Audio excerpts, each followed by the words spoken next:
Sayyidah Zainab bintun Nabi lahir 23 tahun sebelum hijrah. Artinya lahir 10 tahun sebelum kenabian. Oh enggak? Iya, iya ding. Yes. 13 tahun, 10 tahun sebelum kenabian.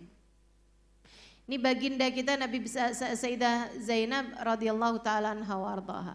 Kan Nabi itu kan 13 tahun di Mekah, ya kan?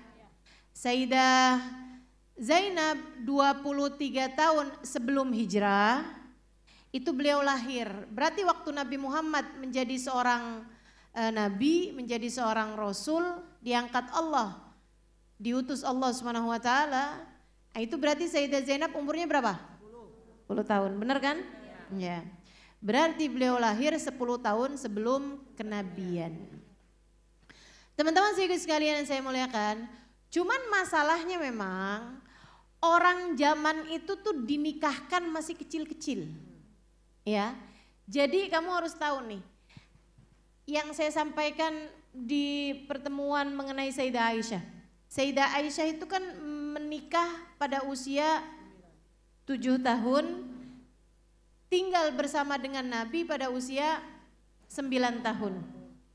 Jadi sekalian, saya ingatkan kembali bahwa saat Nabi Muhammad saat Sayyidah Aisyah usia 7 tahun, ketika Nabi Muhammad melamarnya untuk menikah dengannya, itu Sayyidah Aisyah udah jadi lamaran orang. Laku keras. Emang kamu?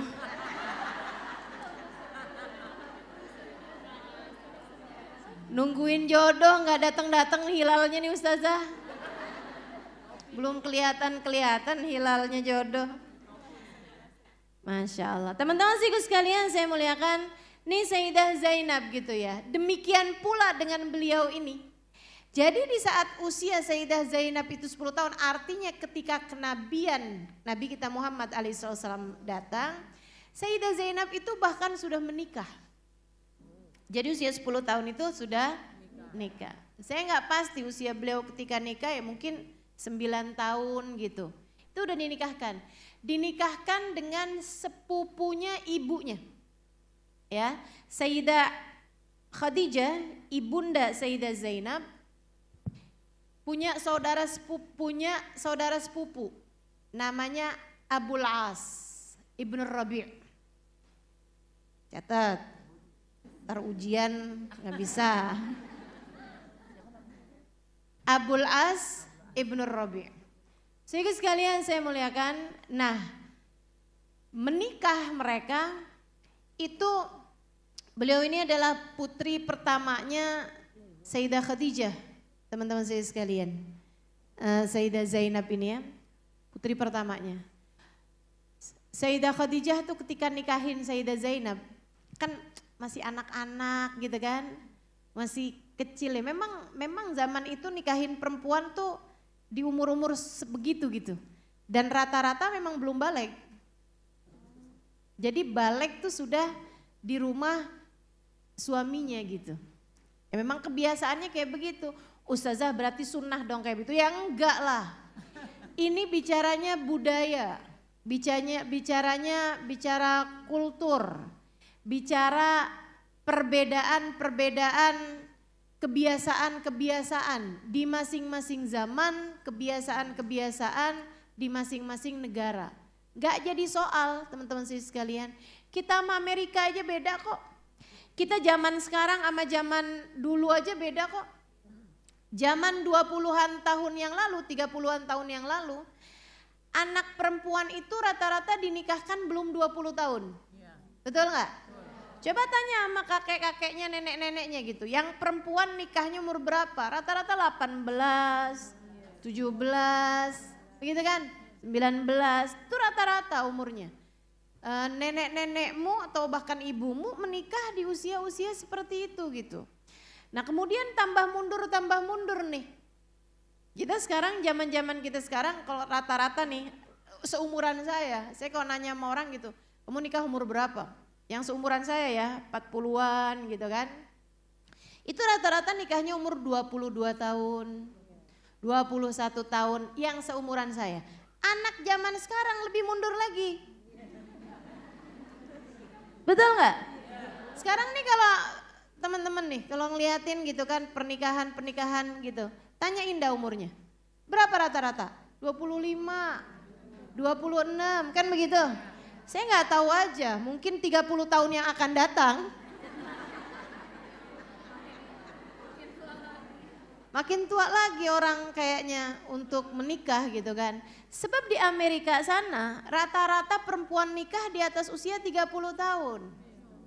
Kayak menganggap ada perempuan nikah di usia belum 30 tahun tuh kayak pernikahan dini. Ya ampun genit banget kali ya gitu nganggapnya. Jadi memang ini perubahan budaya, perubahan kebiasaan gitu ya. Dan itu nggak jadi soal sih, yang penting berada dalam jalan yang benar gitu. Artinya nikahnya itu sendiri kehidupan sesudahnya menjadi kehidupan yang bagus gitu kan. Teman-teman sekalian yang saya muliakan, jadi bukan sunnah juga tapi memang kebiasaan zaman tersebut itu mereka menikahkan anak-anak di usia dini yang perempuan ya, yang perempuan. Saudaraku sekalian yang saya muliakan, dan mereka itu dalam nikah zaman itu ya, zaman itu sekali lagi. Dalam nikah itu tidak ada batasan-batasan usia.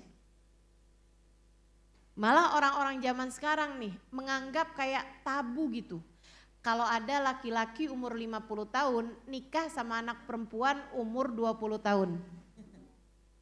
Kayak rada gimana gitu, tuh masuk berita viral. Kakek-kakek 60 tahun menikah dengan anak perempuan 20 tahun gitu ya. Itu beritanya tuh pakai bahasa viral di depannya. Zaman itu enggak teman-teman, makanya kayak Nabi Muhammad di usia 50 tahun menikah dengan Sayyidah Aisyah. Gitu hal yang biasa aja, hal yang lumrah aja. Sayyidah Khadijah bukan hanya dari laki-laki ke perempuan, tapi dari perempuan ke laki-laki juga. Sayyidah Khadijah berusia 40 tahun menikah dengan Nabi Muhammad berusia 25 tahun. Gitu. Itu biasa banget gitu.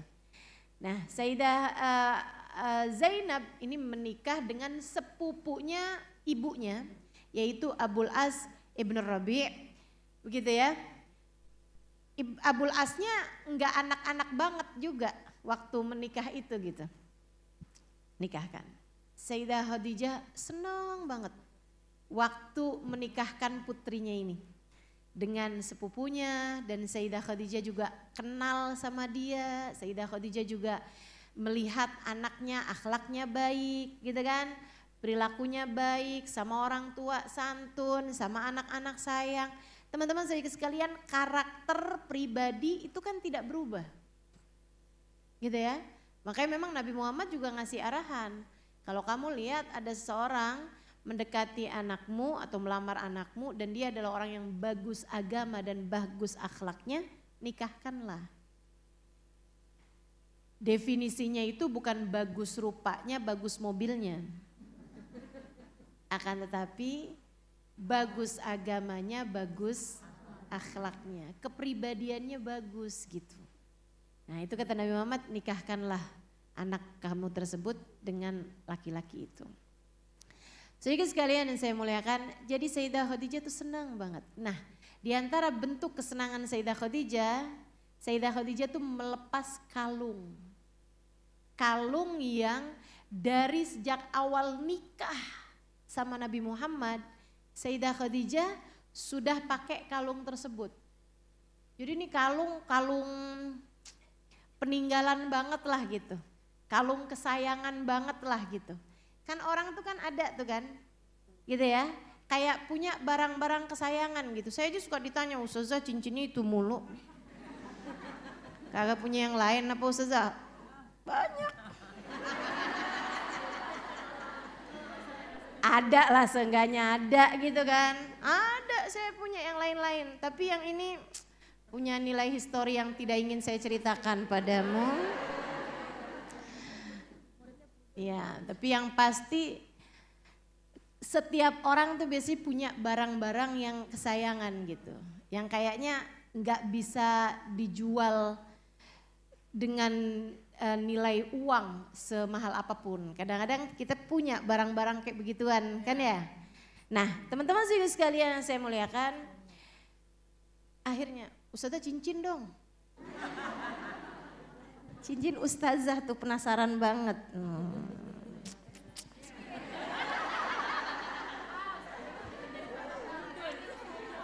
Penasaran gak penasaran?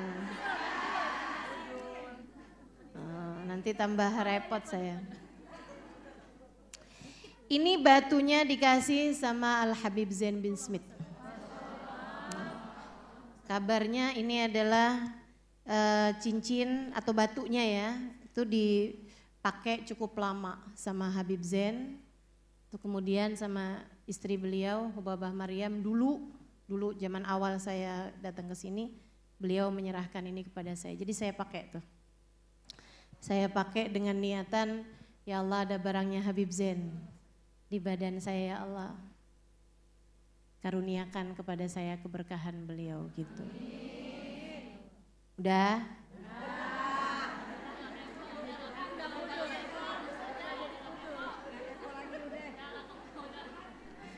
Ya kepo lagi.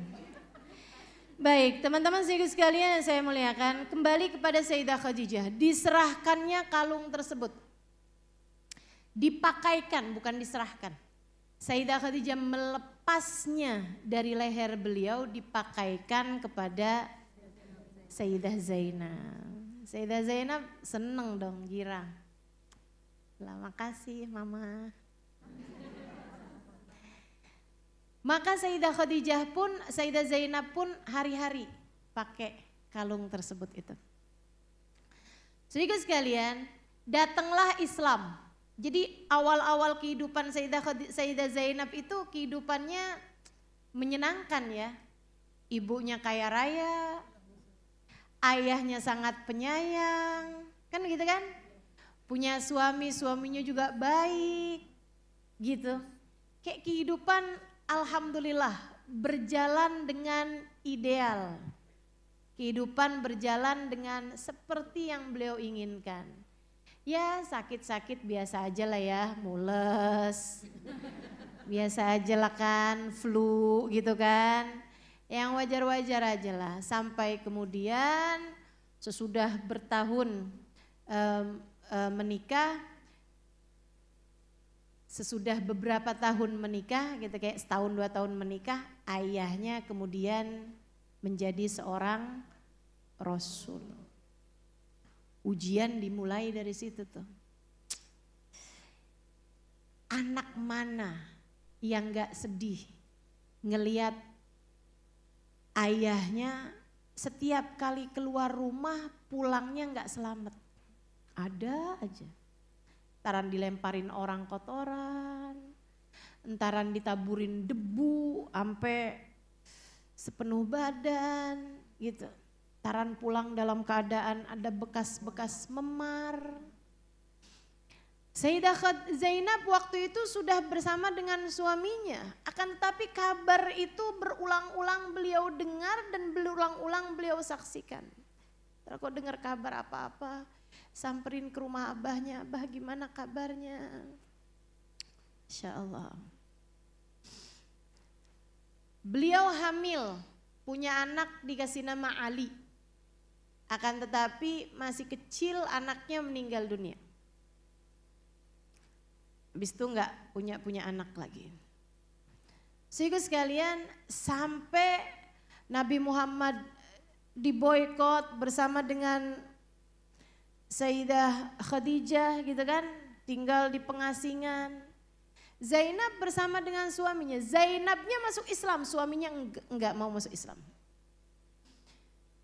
Ya iman gak bisa dipaksa, tapi memang zaman itu belum ada kewajiban kalau istri masuk Islam dia harus pisah dari suaminya.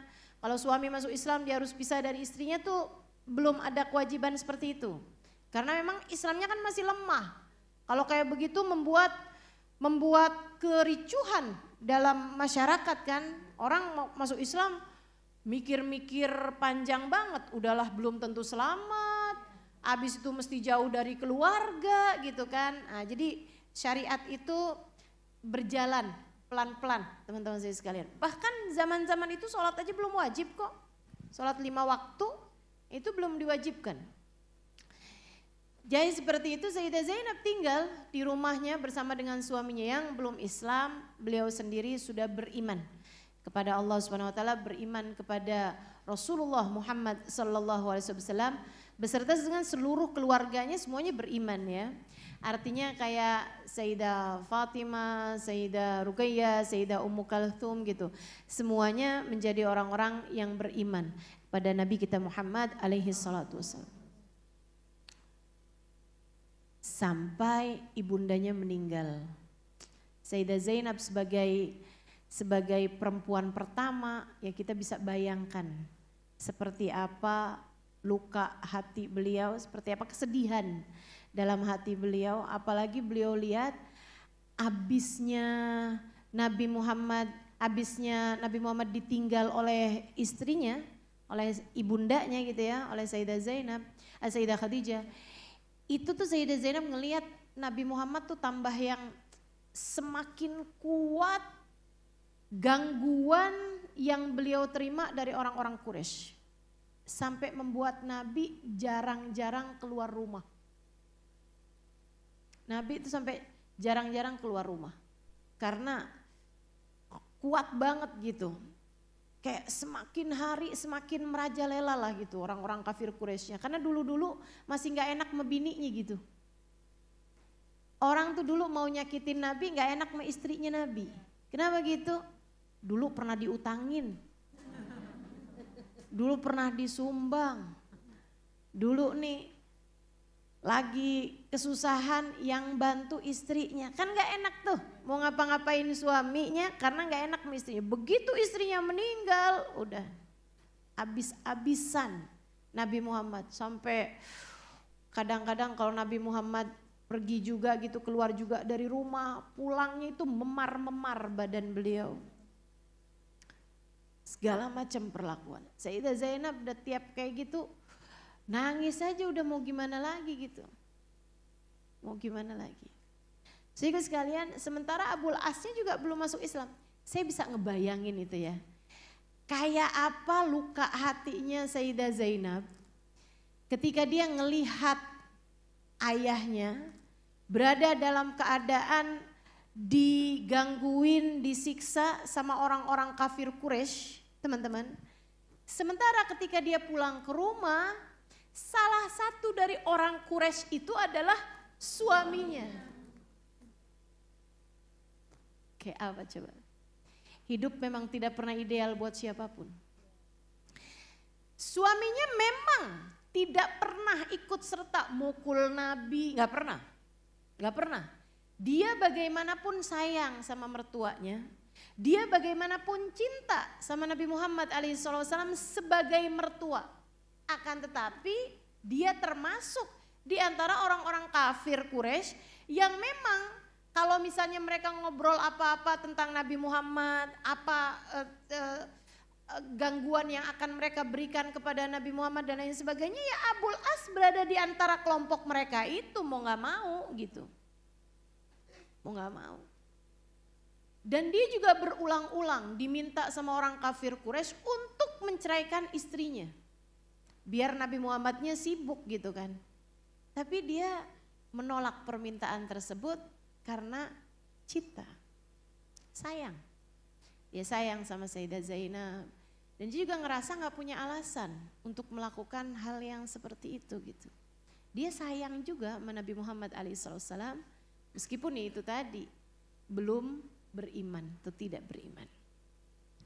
Sedikit sekalian yang saya muliakan, sampai akhirnya Nabi Muhammad pun berangkat hijrah. Itu kan keadaan Quraisy pada saat itu. Orang-orang Quraisy itu kan berencana untuk membunuh Nabi Muhammad. Malam Nabi Muhammad berangkat hijrah itu, Sayyidah Zainab gak bisa tidur semalaman, ya Allah. Akankah besok hari aku mendengar kabar ayahandaku telah bersimbah darah, dibunuh sama orang-orang kafir Quraisy. Galau luar biasa. Tapi besokannya didengar kabar katanya orang Quraisy gak nemu. Nabinya berangkat, mereka ketiduran. Alhamdulillah ya Allah. Jagalah ayahandaku ya Allah. Sampai dengar kabar lagi bahwa Nabi Muhammad gak ketahuan ada di mana gitu kan. Dan beberapa waktu lamanya dengar kabar ayahandanya sudah selamat. Ada di Madinah. Nabi abisnya berangkat ke Madinah tuh, berhasil berangkat ke Madinah. Nabi memerintahkan putri-putrinya, 2 putrinya untuk hijrah ke Madinah. Dan yang diperintahkan buat hijrah adalah Sayyidah Fatimah, putri Nabi Muhammad yang paling kecil, putri bontotnya Nabi Muhammad SAW yang belum menikah waktu itu. Dan juga Sayyidah Ummu Kalthum yang waktu itu adalah seorang janda. Gitu ya, janda dari anaknya Abu Lahab yang menceraikan istrinya, yaitu tadi biar bikin nabinya sibuk ngurusin keluarganya, jadi nggak punya kesempatan buat berdakwah gitu. Tujuannya kayak begitu, jahat banget ya. Sehingga sekalian saya muliakan, jadi diperintahkan buat hijrah. Nah sementara Sayyidah Ruqayyah waktu itu adalah istri dari Sayyidina Uthman bin Affan yang di masa Nabi Muhammad hijrah ke Madinah itu mereka berdua, Sayyidina Uthman bin Affan dan Sayyidah Ruqayyah itu sedang berada di Habasyah, sudah hijrah sebelumnya berangkat ke Habasyah. Sayyidah Zainab, Nabi Muhammad tidak memerintahkannya untuk hijrah. Kenapa gitu? Nah kan dia ada suaminya, suaminya belum Islam. Sekali lagi waktu itu belum ada kewajiban untuk istri sama suami kalau salah satu masuk Islam mesti pisah gitu. Gak ada kewajibannya. Sedikit sekalian yang saya muliakan, jadilah Sayyidah Zainab kayak apa tuh rasanya ya tinggal di sebuah negara yang orang-orang di negerinya mereka itu benci banget sama ayahnya sampai ngusir ayahnya. Dan dia beriman kepada ayahnya di lingkungan orang-orang yang gak beriman. Waduh, makan hati teman-teman, sama jantung juga.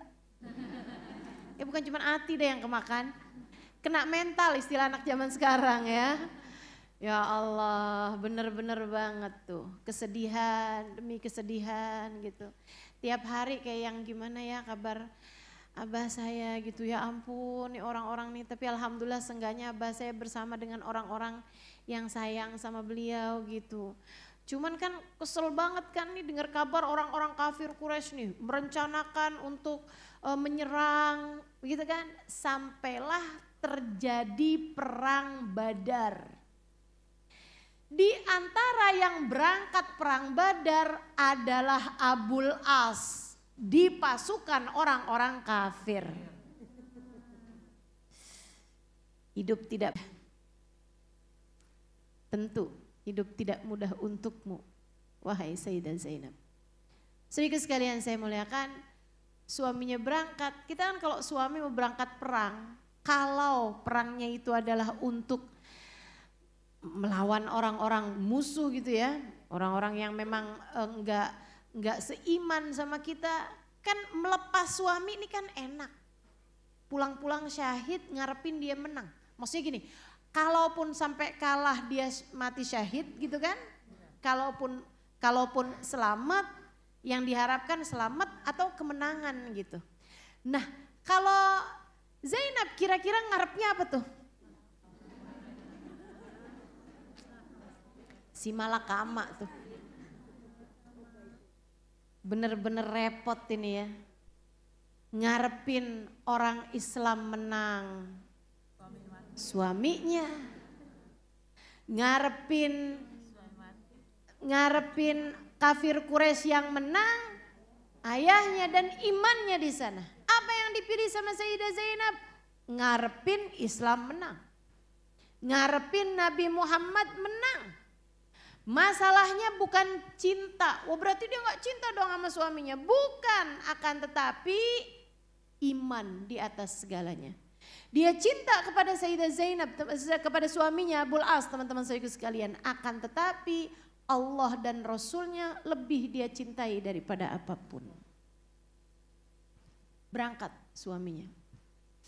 Dan terjadilah apa yang terjadi. Perang Badar tuh yang menang orang Islam. Orang kafir banyak yang terbunuh dan banyak yang ditawan. Di antara yang ditawan adalah Abul As ibnu Rabi'. Akhirnya ada aturan dalam Islam. Orang Islam waktu itu perlu pendanaan besar. Jadilah teman-teman, Nabi Muhammad ngasih pengumuman, nih masing-masing yang jadi tawanan bisa ditebus. Kumpulin dah harta kalian, kasihin kemari, gitu ya. Nah itu bisa ditebus. Misal gitu, kalau orang zaman sekarang satu orangnya 1 M, misal, gitu ya. Banyak banget ustazah. Ya itu kan negara urusannya. Urusannya kan bukan personal orang. Ya kamu yang ngirimin itu kan antara Mekah sama Madinah kan begitu ya. Antara negara Mekah sama negara Madinah gitu istilahnya kan. Ya itu urusannya sama negaranya dah. Kalian bisa ngirimin pasukan, kirimin juga dong harta kalian gitu.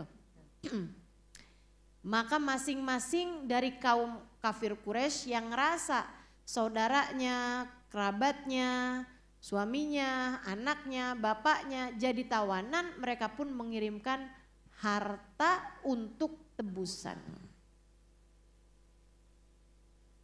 Rasul si ini udah ditebus, dia datang bawa hartanya gitu kan.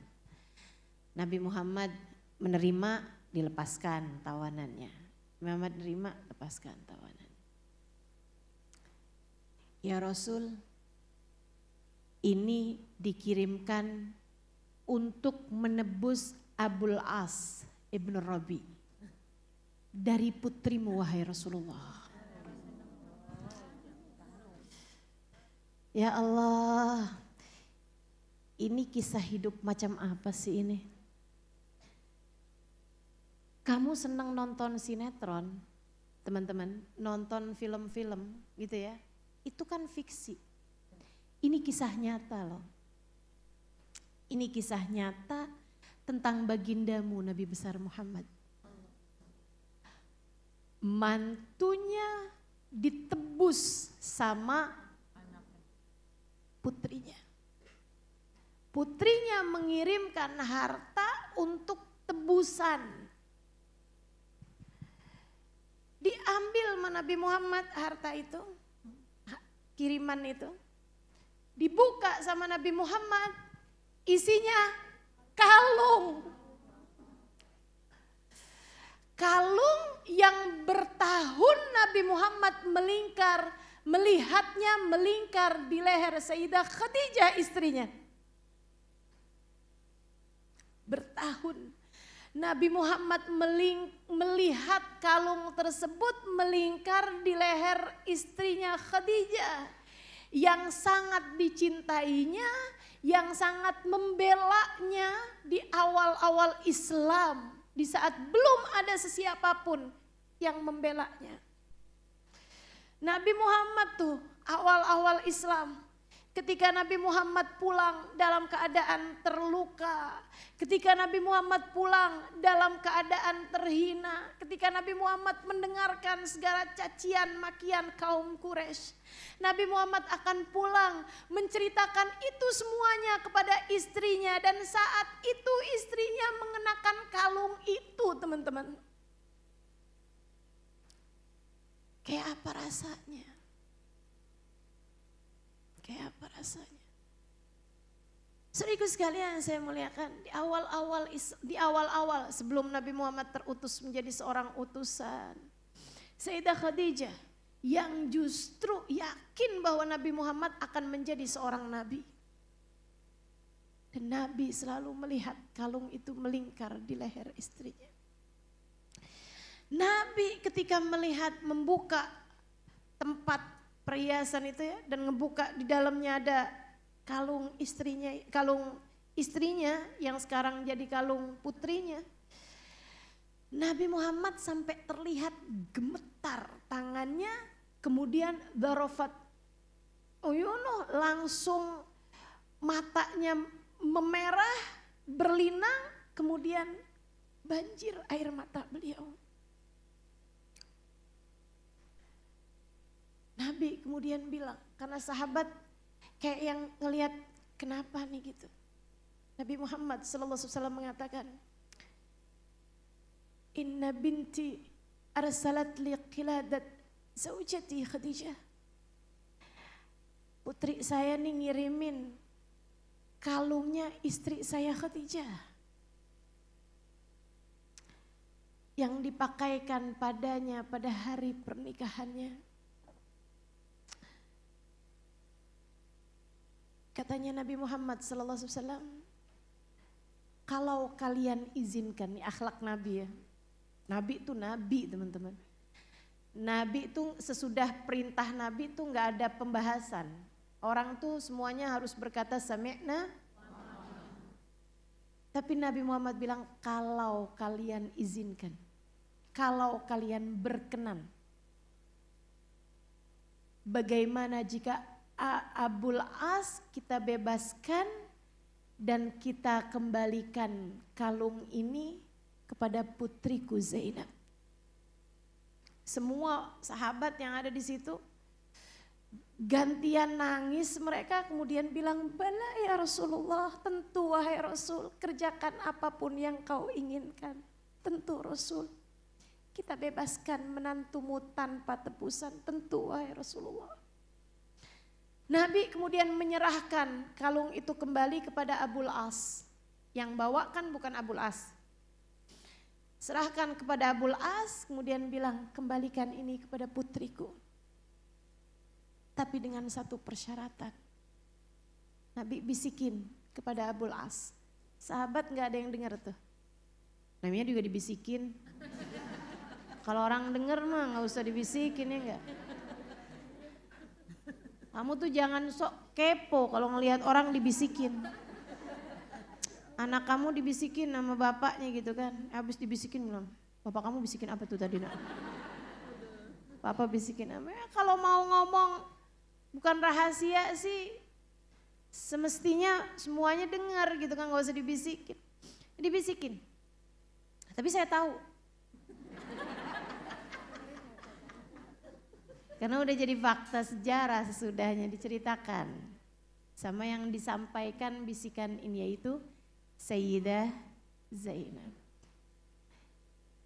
Abul As, kembalikan kalung ini kepada putriku Zainab. Akan tetapi Abul As, Allah melarang wanita mukminah bersama dengan laki-laki yang tidak beriman. Aku akan mengirimkan 2 orang sahabatku, tolong kirimkan putriku ke Madinah. Kalian harus berpisah. Esek banget ya. Esek bener. Abul As nerima, itu tadi kalungnya pulang. Gitu pulang, istrinya menyambut dengan bahagia. Alhamdulillah Abul As, kamu pulang dengan selamat. Terus Abul As balikin, nih dari ayah kamu. Dikembalikan Abul As, iya. Jadi kamu bebas tanpa tebusan, iya. Tapi Zainab, kenapa Abul As? Kita harus berpisah. Kenapa begitu? Bukankah kamu telah kembali lagi ke sini dalam keadaan selamat? Ayahmu yang memisahkan kita, wahai Zainab. ayahmu kemarin membisiki aku sebelum aku pulang ke sini. Dikasih tahu tuh. Tadi yang saya sampaikan.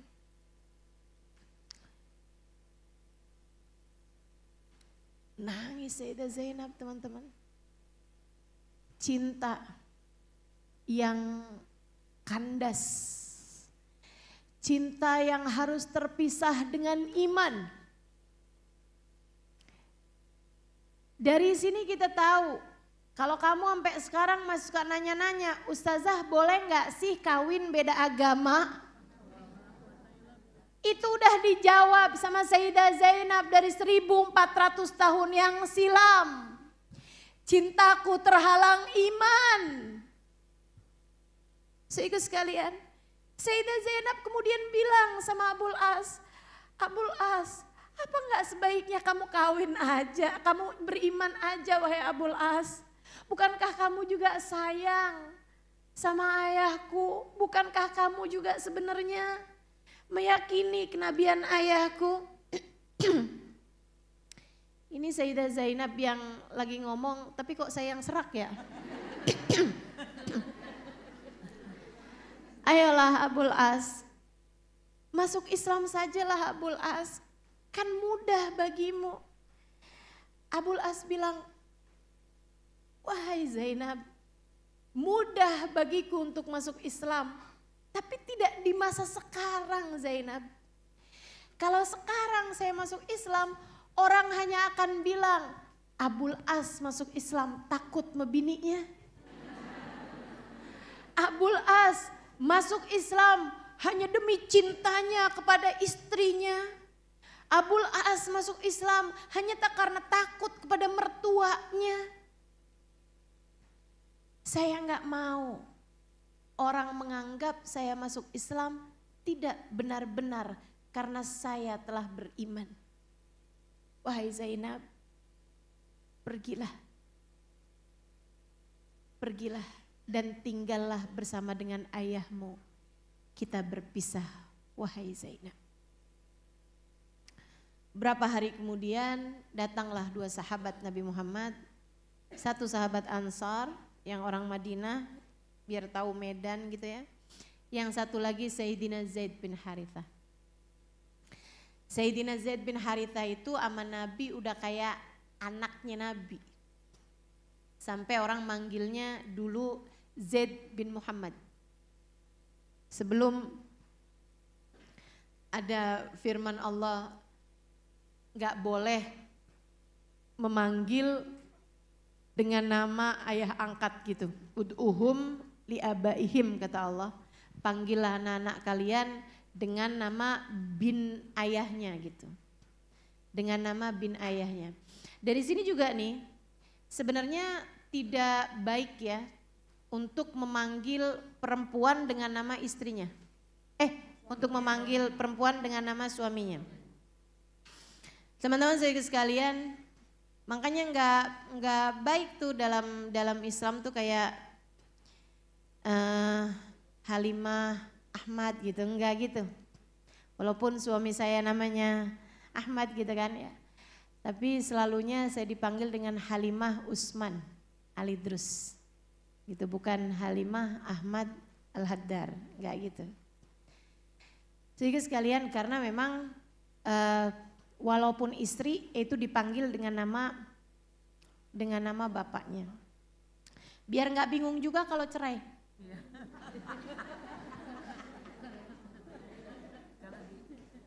Nah, suka bingung-bingung tuh kan udah namanya nih dipanggil dengan nama suaminya gitu ya. Dengan nama suaminya, sampai ibu-ibu tuh semuanya tuh Ibu Agus gitu kan manggilnya.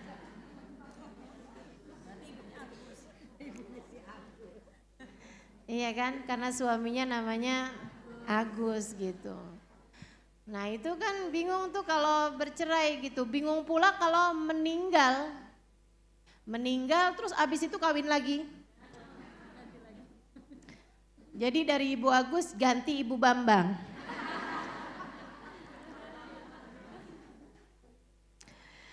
Sehingga sekalian yang saya muliakan, sampai kemudian Sayyidina Zaid bin Harithah datang menjemput Sayyidah Zainab untuk berangkat ke Madinah.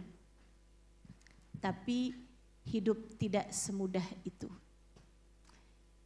Saya tuh sampai baca sejarahnya Sayyidah Zainab ini ya, saya jadi mikir gitu teman-teman. Saya suka mikir kan gini nih, kalau baca sejarahnya Nabi gitu, ya Allah bukan saya sih, kenapa nggak saya gitu, yang jadi putri Nabi misalnya gitu, yang jadi istri Nabi gitu ya. Tapi kalau saya baca sejarah orang-orang hebat ini teman-teman sekalian, saya jadi mikir gitu, saya ngerti kenapa bukan saya. Berat teman-teman, berat. Jadi Sayyidah Khadijah sampai makan daun-daun hijau tuh kayak gimana rasanya. Sampai beliau bilang gigi saya tambah hari tambah tajam aja. Kayak apa rasanya gitu. Sampai beliau cerita, saya liatin tuh kotoran saya udah gak kuning lagi jadi hijau. Ya Allah, ya Allah. Saya bacanya saya ngerti kenapa Sayyidah Khadijah dan bukan saya. Saya mah kaum rebahan. Orang yang dikasih sakit sedikit ngeluh, aduh. Bukan kita yang dipilih Allah sebagai perempuan-perempuan besar. Mendampingi kehidupan manusia terbesar. Ada di sekeliling manusia terpilih di sisi Allah Subhanahu wa taala yang namanya menghiasi pintu-pintu surga. Bukan kita, teman-teman, bukan kita. Gak ada yang mudah, tidak kehidupan Sayyidah Khadijah, tidak kehidupan Sayyidah Aisyah, tidak kehidupan Sayyidah Fatimah, tidak pula bahkan kehidupan Sayyidah Zainab. Saudaraku sekalian, Sayyidah Zainab ketika diceraikan oleh suaminya, terpaksa pisah sama suaminya karena tadi itu kita berpisah. Wahai Zainab, Abul As, kenapa kamu harus berpisah dengan saya? Bukankah sekarang kamu sudah berada di rumah kembali dalam keadaan selamat? Bukan saya yang ingin berpisah denganmu, wahai Zainab. Kalau itu bukan saya juga, wahai Abul As. Ayahmu, wahai Zainab. Saudariku sekalian yang saya muliakan, saat itu Sayyidah Zainab sedang mulai mengandung anak Abul As.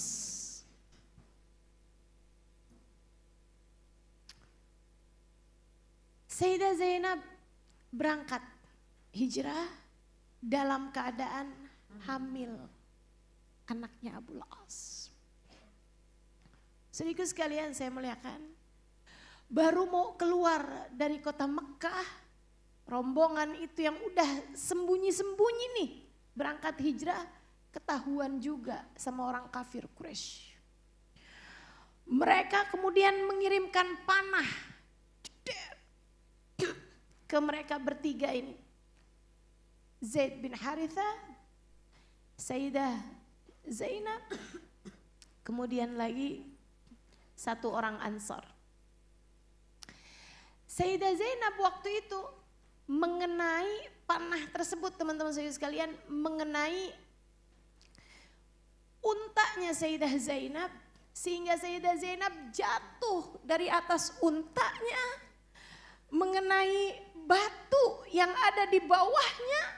Saat itu juga Sayyidah Zainab merasakan sakit yang luar biasa dari perutnya, kram, teman-teman sekalian. Darah kemudian mengucur. Kamu tahu unta kan? Unta itu tinggi banget teman-teman. Untanya limbung kena anak panah. Sayyidah Zainab kemudian tersungkur di bawah. Kesakitan yang luar biasa dan darah mengucur dari tubuh beliau. Saudaraku sekalian, beliau pun keguguran. Saya nggak tahu rasanya keguguran. Tapi saya pernah dengar katanya orang keguguran tuh lebih daripada melahirkan. Wallahu a'lam. Kebayang kayak apa sakitnya teman-teman. Wah, panik semuanya nih. Zaid bin Harithah panik, kemudian satunya juga panik gitu kan. Orang-orang kafir Quraisynya itu kemudian juga mendatanginya, kemudian bilang, emang gak boleh kan hijrah, kalian mau berangkat ke Madinah kan? Gak bisa, balikin dia kembali. Dia harus berada di tangan suaminya. Maka Sayyidah Zainab pun dibawa kembali ke rumahnya Abul As. Abul As bingung, kami sudah berpisah. Tapi kondisi istrimu seperti ini gitu kan. Kata Abul As, saya tidak peduli dengan bagaimana syariat Islam bicara. Bagaimana ajaran agama Islam. Akan tapi yang saya tahu, pastilah kemanusiaan, bantu orang sakit di atas semua agama. Betul kan? Gak punya siapa-siapa Sayyidah Zainab. Saudaranya semuanya udah berangkat hijrah teman-teman. Sayyidah Ruqayyah udah ada di Habasyah, Sayyidah Ummu Kalthum dan Sayyidah Fatimah udah berangkat ke Madinah, ayahandanya ada di Madinah. Dia nggak punya siapa-siapa, dia nggak punya anak. Yang dia punya satu-satunya adalah Abul As, suaminya yang sekarang sudah menjadi mantan. Kalau pisahnya karena cerai bisa rujuk. Pisahnya karena agama, Abul As pun tetap dalam pendiriannya tidak mau masuk dalam agama Islam tentu saja. Sehingga akhirnya dia pun merawat istrinya. Merawat istrinya sampai istrinya dalam keadaan mulai sehat baik-baik aja, entah berapa minggu gitu.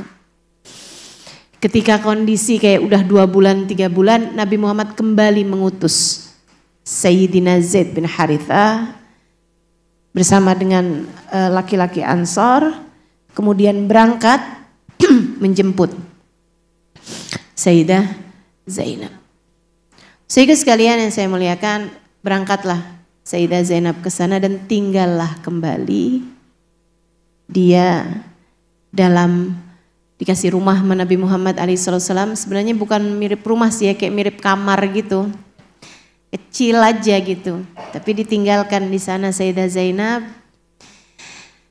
Sayyidah Zainab cukup berbahagia, cukup senang dengan kondisi saat itu karena ya udah gitu, dia udah nggak punya suami, tapi sekarang dia bersama dengan ayahandanya. Rumahnya sangat dekat ya dengan Nabi Muhammad SAW. Dia tiap hari aja barengan sama ayahnya gitu. Alhamdulillah, sholat, ibadah enak gitu kan. Sehingga sekalian saya muliakan, satu hari, ini dramanya masih panjang nih. Satu hari Abul As bawa barang dagangan. Abul As bawa barang dagangan. Dia kayak bawa barang dagangnya beberapa orang-orang kafir Quraisy gitu, bukan punyanya dia sendiri nih. Dia mimpin sebuah kafilah dagang yang memang melewati Madinah. Arahnya tuh menuju ke Syam dan itu melewati Madinah teman-teman. Mau gak mau gitu. Kalau nggak mau ngelewatin Madinah tuh muternya jauh banget gitu kan. Itu kayak yang perjalanan misalnya bisa ditempuh dalam 3 hari, bisa jadi 2 minggu gitu. Kalau nggak lewat arah Madinah. Jadi akhirnya dia pun lewatin arah Madinah, berharap-harap mudah-mudahan nih nggak kena orang Islam, nggak ketangkep sama orang Islam dalam perbatasan. Tahu-taunya ketangkep. Tahu-taunya ketangkep. Jadi dia habis bawa barang dagangan, habis dagang nih ceritanya. Ini ya ceritanya gini nih. Habis dagang bawa barang dagangannya orang-orang kafir Quraisy gitu kan. Waktu arah berangkat tuh nggak lewatin Madinah. udah didagangin semuanya. Nah itu kemudian kan duit hasil dagangnya itu dibelikan barang-barang yang ada di Syam, kemudian dibawa pulang menuju ke Mekah. Nah itu ngelewatin Madinah. Lewatin, ketangkep sama pasukan Islam. Jadilah pagi-pagi hari, Nabi habis selesai sholat, kok ada keributan-keributan nih di luar masjid. Nabi keluar, dilihatin tumpukan barang, hasil jarahan punyanya Abul As. Nah, barangnya punyanya Abul As di situ ditawan, gitu kan? Sementara Abul Asnya berhasil kabur, teman-teman. Jadi waktu ketangkep tuh Abul Asnya lari gitu. Abul Asnya lari, barang-barangnya ketangkep, gitu kan? Barang-barangnya ditinggalin. Akhirnya kemudian ketangkeplah barang-barangnya Abul As, ditaruh di depan masjid. Lagi Nabi Muhammad sholat nih, habis selesai sholat Nabi Muhammad dengar ada suara teriakan dari seorang perempuan. Jadi rupanya malam-malam itu ketika ketangkep nih ininya datang, maksudnya apa sih itu namanya? Disergap sama pasukan orang Islam. Abul As kan kabur. Abul As kabur kemana coba? Ke rumah Zainab dong. Drama. Ya Allah. Ini teman-teman pada mikir nih, Ustadzah drama seseru itu kenapa kita nggak pernah denger ya? Ya kamu yang dipelajarin apaan tuh makanya. Gak pernah denger nih kisah seseru ini. Abul As datang ke rumah Sayyidah Zainab. Jadi nih bayangin Sayyidah Zainab dia lagi enak-enak tidur. Duk. Dibuka dong. Begitu dibuka. Lah.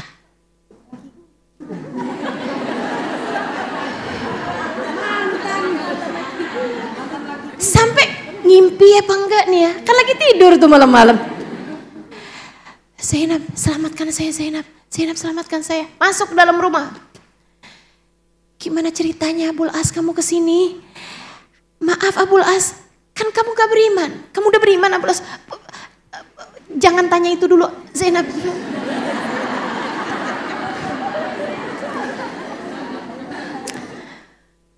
Kenapa Abul As? Boleh minta minum? Ya kan haus habis lari ya kan.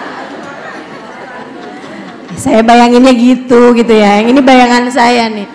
Tapi yang pasti teman-teman sekalian, Sayyidah Zainab nih akhirnya. Abul As di rumahnya dia. Mikir cara nih, aduh gimana ya ini ya, gimana ya. Menyembunyikan tawanan gitu kan. Baiklah Abul As. Udah diceritain nih ceritanya nih. Masalahnya Zainab, itu yang ada dalam barang itu tuh, barang yang ditawan itu gitu ya, barang yang ditahan itu, yang dijarah sama orang Islam. Itu tuh punyanya Muawiyah, punyanya Fulan bin Fulan, punyanya Fulan bin Fulan gitu. Nama orang-orang kafir yang disebut dan orang-orang yang enggak akan membiarkan Abul As selamat kalau pulang enggak bawa barangnya dia gitu. Kebayangkan Zainab bagaimana nasib saya. Ya Zainab kepikiran juga kan. Ini kan kayak suami kelilit pinjol.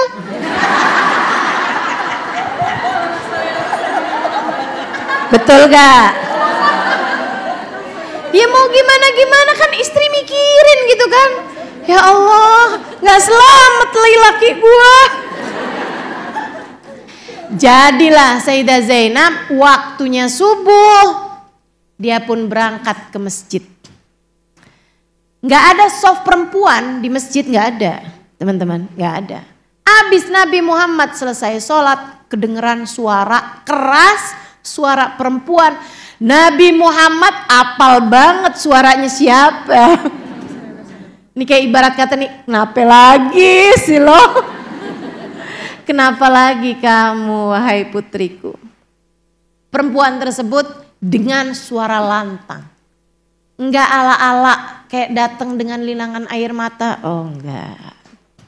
Dia adalah perempuan berhati baja yang sudah melewati berbagai macam hal dalam kehidupan.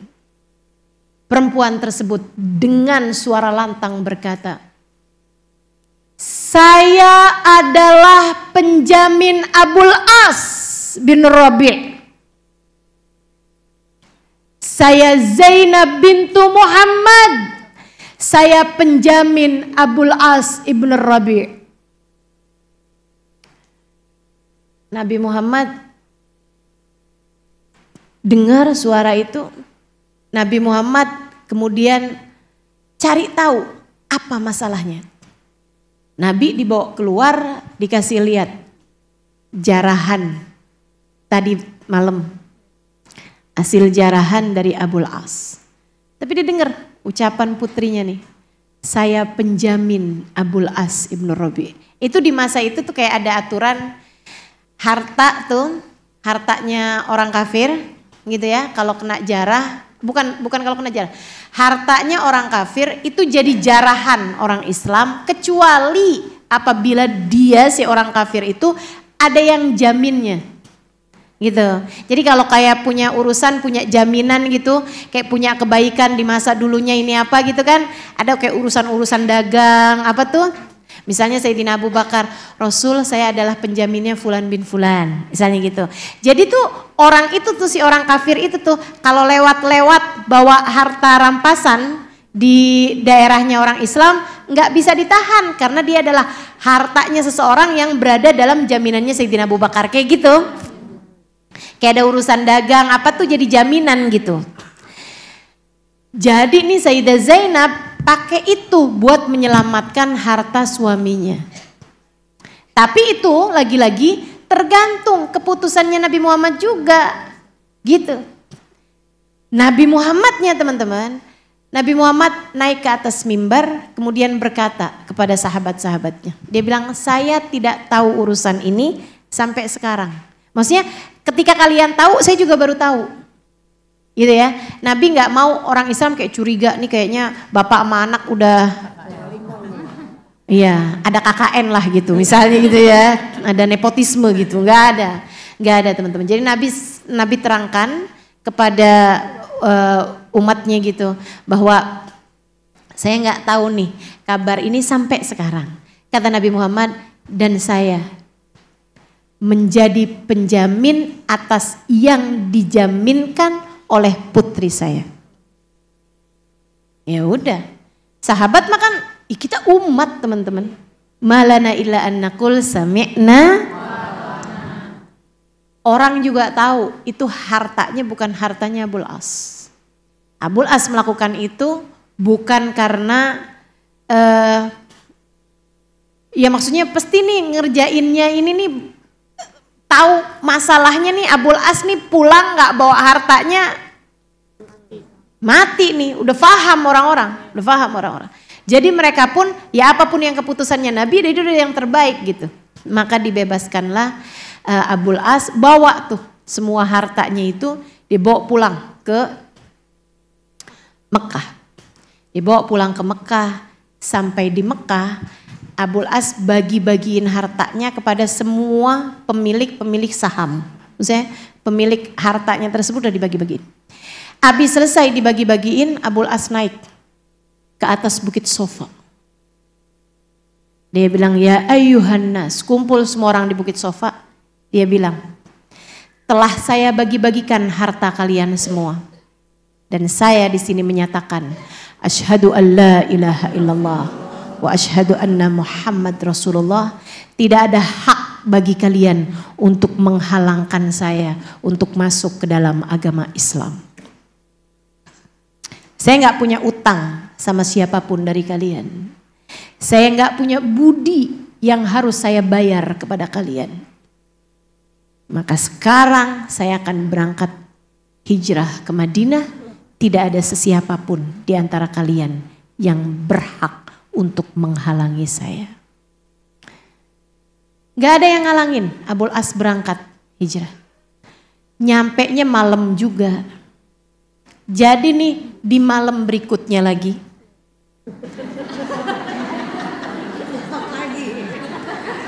Sesudah beberapa minggu, teman-teman saya sekalian, sesudah beberapa minggu dari kejadian yang pertama, gitu ya, ada ketokan pintu lagi di waktu malam. Sayyidah Zainab kayak berasa dejavu. Apalagi nih, ngimpikah saya gitu ya? Bener aja, dibuka dia lagi.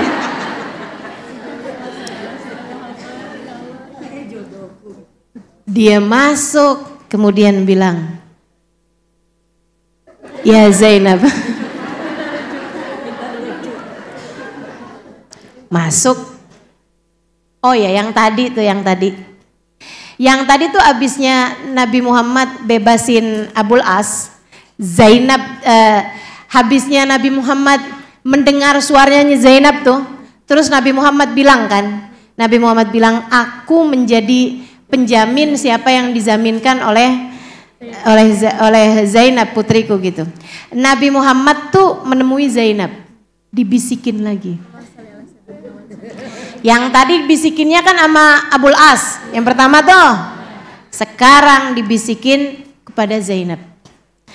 Karena nih kan masalahnya nih, suaminya nih kan ada di rumahnya Zainab. Coba, kamu kebayang kira-kira Nabi Muhammad bisikin apa? Teman-teman sekalian saya muliakan, Nabi Muhammad tuh gak bilang, bikin malu aja Zainab, kamu tuh maksud kamu apa?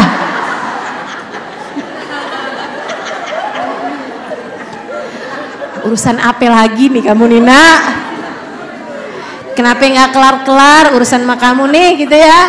Enggak gitu teman-teman sekalian. Nabi Muhammad bilang, wahai Zainab, aku berpesan kepadamu dengan ketakwaan.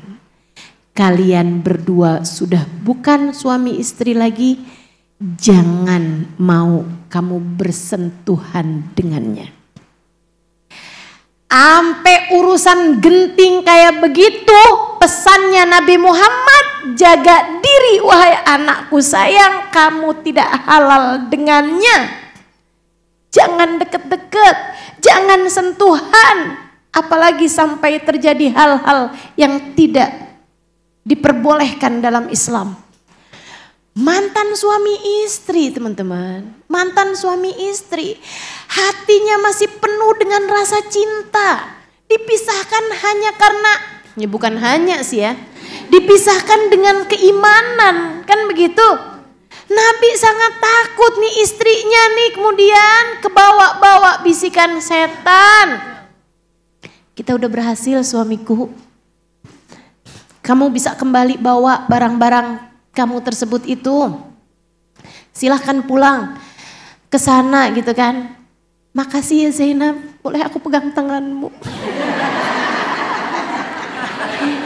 Izinkan aku memelukmu sebagai ungkapan terima kasihku padamu. Siapalah saya tanpamu Zainab?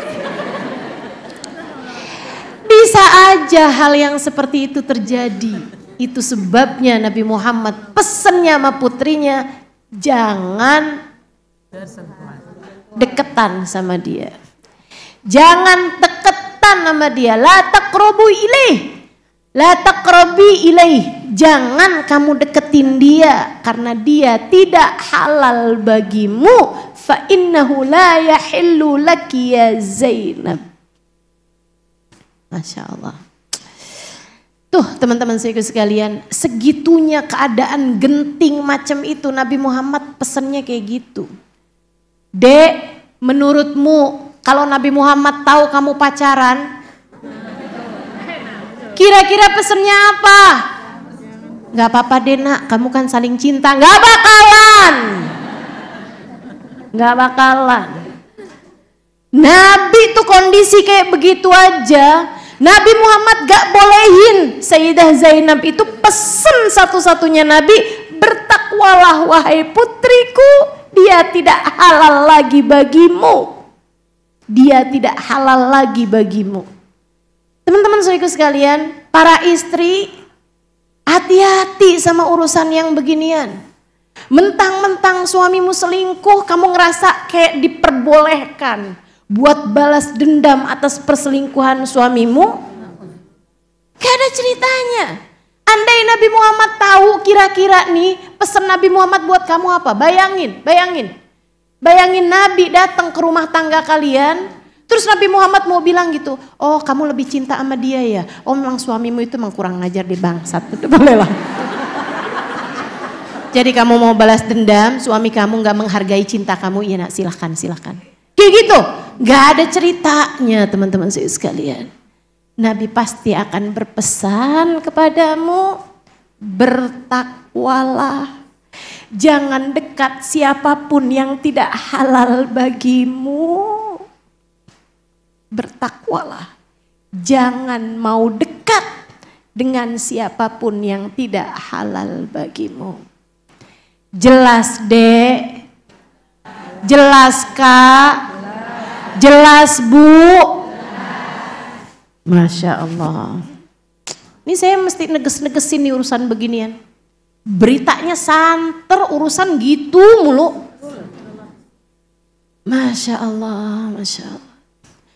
Ustazah emang suami saya gak cinta sama saya Ustazah. Dia juga gak mau melepaskan saya. Gimana cara saya Ustazah? Sementara ada laki-laki lain yang begitu tulus mencintai saya.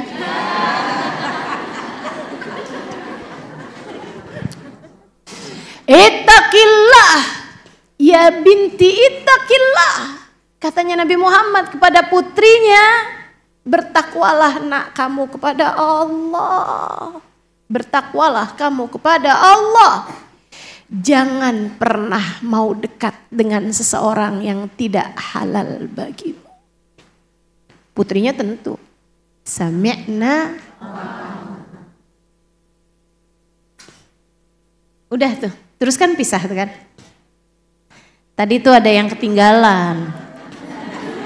Ya kan, diselipin. Jadi sekalian sampai tadi sampai mana tuh? Sampai ketok-ketok. Ketok pintu lagi. Ketok pintu lagi. Terus kenapa kamu sekarang datang lagi wahai Abul As?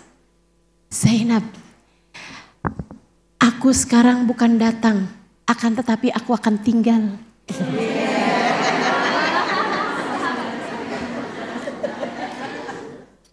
Aku sudah beriman kepada Allah wahai Zainab. Dan aku telah menyatakan diri beriman kepada ayahandamu, baginda Nabi besar Muhammad sallallahu alaihi wasallam. Sayyidah Zainab bolehin dong dia masuk, kan gitu ya. Tapi katanya Zainab, bagaimanapun kita telah dipisahkan, maka besok pagi kita akan segera menemui ayahanda. Enggak berani dekat, enggak berani itu. Mesra-mesraan gitu, nggak ada ceritanya. Besok paginya mereka berdua datang ke tempat Nabi Muhammad. Nabi Muhammad mengakadkan kembali, nikah lagi. Jadi Nabi Muhammad pegang lagi tangannya Abul As untuk yang kedua kalinya. Kemudian berkata, angkahtuka wa zawwajtuka Abul As ibn Rabi' ibnati Zainab binti Muhammad. Abul Asnya kembali bilang, qabiltu nikahaha wa tazwijaha bil mahlil madkur. Pakai ada maharnya lagi gitu kan. Nikahlah kemudian mereka, alhamdulillah happy ending. Sempat punya anak perempuan namanya Umamah.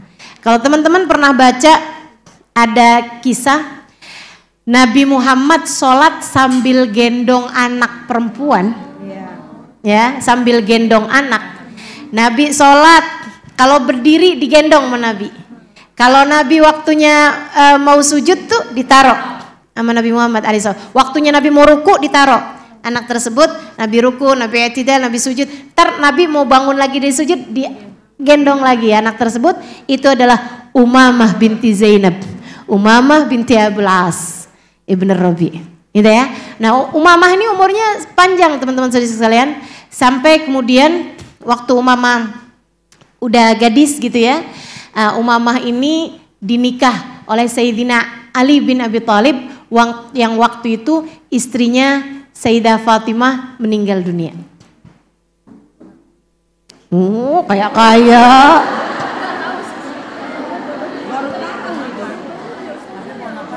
nikah sama keponakan tapi sesudah istrinya meninggal dong, gitu kan.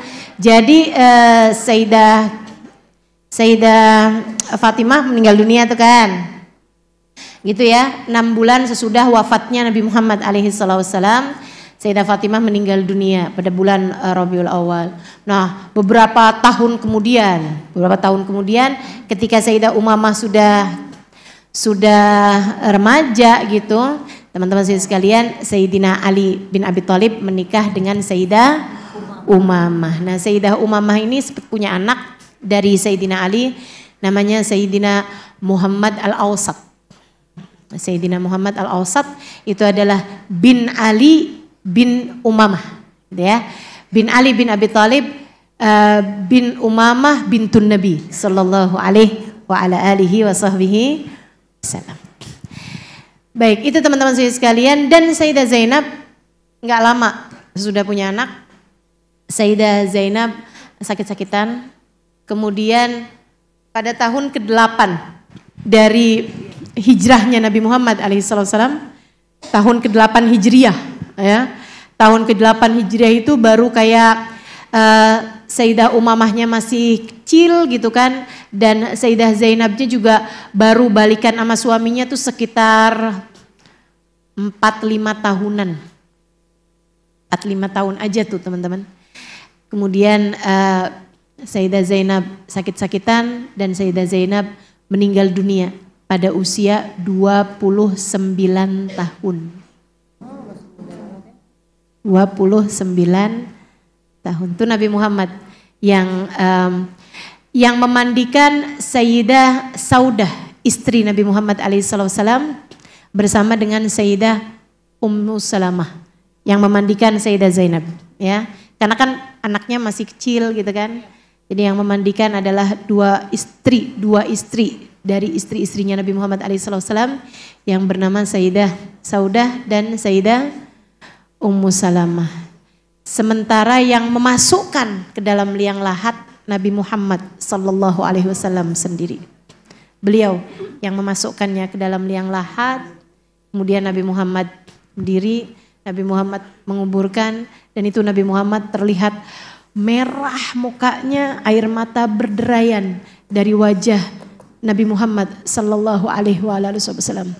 Ketika ditanya, adakah engkau tidak ridho dengan kematiannya wahai Rasulullah? Saya sampai nangis gitu loh. Nabi Muhammad bilang, bal radid, saya tentu ridho dengan apapun keputusan Allah Subhanahu wa taala. Saya hanya tidak sampai hati membayangkan tanah nanti akan menghimpit tubuh putriku Zainab. Perempuan yang sangat disayang sama Nabi Muhammad. Perempuan yang melewati banyak hal-hal besar dalam kehidupan. Teman-teman sekalian, semoga Allah karuniakan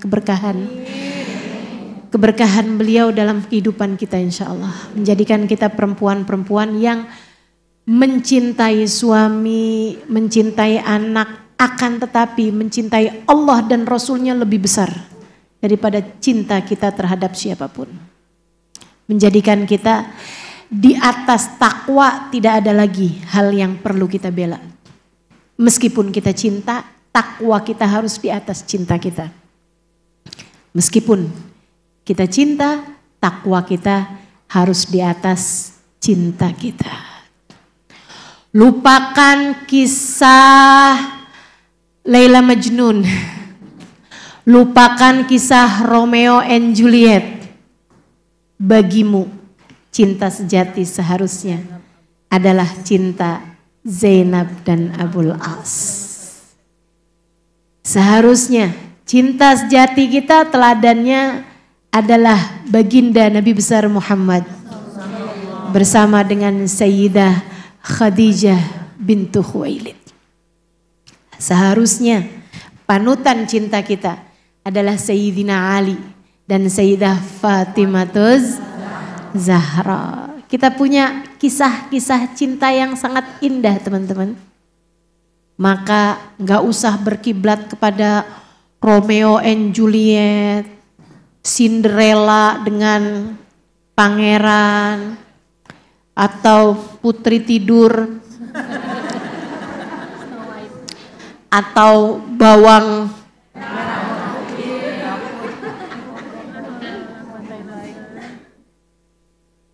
Jangan ya, jangan bawang merah, bawang putih tuh. Gimana nasibnya kemiri,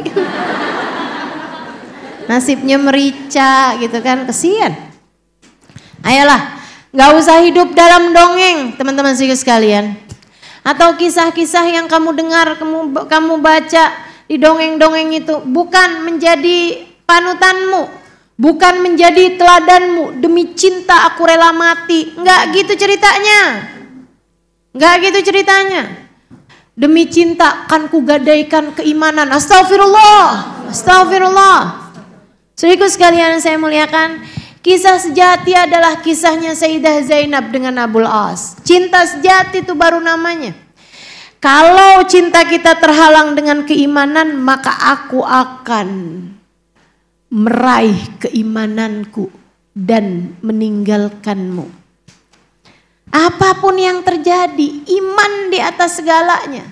Ketika Nabi Muhammad berpesan, jangan deketi dia wahai Zainab, sesungguhnya dia tidak halal lagi bagimu. Sayyidah Zainab menjadikan itu di atas kepalanya teman-teman. Dijunjung tinggi oleh Sayyidah Zainab. Maka adik-adik gak pernah boleh, tidak pernah diperkenankan menjadikan cinta sebagai alasanmu berbuat dosa. Cinta tidak pernah cukup sebagai alasanmu untuk berbuat dosa. Kenapa gitu? Sebab Allah seharusnya lebih kamu cintai di atas segalanya. Wallahu la ya'muru bil fahsya, dan Allah tidak akan pernah memerintahkan kita kepada perbuatan-perbuatan dosa. Maka kalau kamu gara-gara cintamu kepada seorang laki-laki membuatmu rela mengerjakan perbuatan-perbuatan dosa, artinya ada yang lebih kamu cintai dari laki-laki itu. Siapa? Dirimu sendiri. Hawa nafsumu sendiri. Dan ada yang lebih kamu cintai dari laki-laki itu. Siapa? Setan yang mengajarkan kepada kamu, yang mendekatkanmu kepada perzinaan, dan seolah-olah karena cinta kamu boleh mengerjakan segalanya. Makanya gak pernah jadi cinta sejati. Coba liatin yang sampai berzina sebelum pernikahan, coba liatin habisnya pernikahan seperti apa kabar cintanya. Yang saya bela-belain sebelum nikah sampai menghalalkan segala cara, saya kemudian menikah dengannya, gimana hasilnya? Gimana hasilnya? Saya mau dengar, gimana hasilnya? Teman-teman saya sekalian, ternyata dia tidak sebaik yang aku kira. Ya iyalah, temenannya sama setan. Dia pun juga sama, ternyata perempuan yang saya rela menghalalkan segala cara untuk mendapatkannya, ternyata tidak seindah yang aku kira. Ya iyalah, kalian berdua berdepan sama setan. Teman-teman saudaraku sekalian, setan tuh sebelum nikah dia berusaha untuk mendekatkan kalian kepada perzinaan. Akan tetapi jika sesudah pernikahan, visi misinya setan berubah. Program kerja setan ganti. Apa tuh? Berusaha mengarahkan kalian berdua kepada perpisahan. Terutama kalau kalian udah punya banyak anak. Terutama kalau udah ada anak 1, anak 2, anak 3, seterusnya. Teman-teman sekalian, gak ada tugas setan lebih mulia daripada memisahkan kalian berdua. Mau ikut menjalannya setan? Kamu dulu pacaran ngikutin hawa nafsu, ngikutin setan. Sekarang kamu menikah mau ngikutin setan juga. Nanti di akhirat siap-siap juga mau ngikutin setan. Naudzubillah min dzalik. Pinggirkan urusan setan. Sampaikan kepada hatimu, saatku menempuh jalan takwaku. Saatku menempuh jalan Nabi Muhammad sallallahu alaihi wasallam. Saatku menempuh ihdinas siratal mustaqim, jalan yang lurus. Jalannya Nabi Muhammad. Jalannya Sayyidah Khadijah. Jalannya Sayyidah Fatimah. Jalannya Sayyidah Aisyah. Jalannya Sayyidah Zainab. Mari kita tempuh saudariku sekalian. Perlahan-lahan hingga semoga jalan ini menyambungkan kita dengan mereka. Amin. Untukmu perempuan-perempuan bertakwa. Untukmu adik-adikku yang solehah. Untukmu anak-anakku yang solehah. Jatuh bangunmu di atas muka bumi ini tak mengapa. Luka-lukamu di atas muka bumi ini tak mengapa. Kesabaranmu menghadapi berbagai macam ujian dalam kehidupan, kesakitan-kesakitan dalam kehidupan tak mengapa. Selagi itu membawamu kepada suatu hari di mana rohmu keluar, sementara Allah telah menjanjikan irji'i ila rabbiki radiyatan mardiyah. Kembalilah kepada Tuhanmu. Kamu cinta padanya, Allah pun cinta padamu. Fadkhuli fi ibadi. Silahkan bergabung bersama hamba-hambaku. Silahkan bergabung bersama dengan Nabi Muhammad dan keluarganya. Silahkan bergabung bersama Sayyidah Fatimah. Silahkan bergabung bersama Sayyidah Zainab. Jangan pernah pilih jalan lain untuk kamu tempuh. Tinggalkan siapapun dan apapun jika tidak membawamu kepada kedekatan dengan Allah dan Rasul-Nya. Tinggalkan siapapun dan apapun jika tidak membawamu kepada jalan surga. Dan untuk segala problem dalam kehidupanmu, sampaikan pada dirimu, wahai hati, wahai diri, bersabarlah. Bersabarlah. Wahai diri, wahai hati, bersiaplah untuk bahagia sesudah segala badai kita jalani. Bersiaplah untuk hadiah-hadiah indah. Sebab Allah berfirman, wal aqibatu lil muttaqin. Akhir yang baik Allah peruntukkan untuk hamba-hamba yang bertakwa. Happy ending Allah siapkan untuk hamba-hamba yang bertakwa. Yang menempuh jalan menuju ridha Allah, melaksanakan perintah Allah, meninggalkan semua larangan-larangan Allah. Rabbana zalamna anfusana wa illam taghfir lana wa tarhamna lanakunanna minal khasirin. Rabbana atina fid dunya hasanah wa fil akhirati hasanah wa qina adzabannar. Bi fadli subhana rabbika rabbil izzati amma yasifun. Salamun alal mursalin walhamdulillahi rabbil alamin. Wa ila hadratin nabi al-fatihah. Bismillahirrahmanirrahim. Alhamdulillahi rabbil alamin. Ar-Rahmanir-Rahim. Maliki yaumiddin. Iyyaka na'budu wa iyyaka nasta'in. Ihdinas siratal mustaqim. Siratal ladzina an'amta 'alaihim ghairil maghdubi 'alaihim waladdallin. Amin.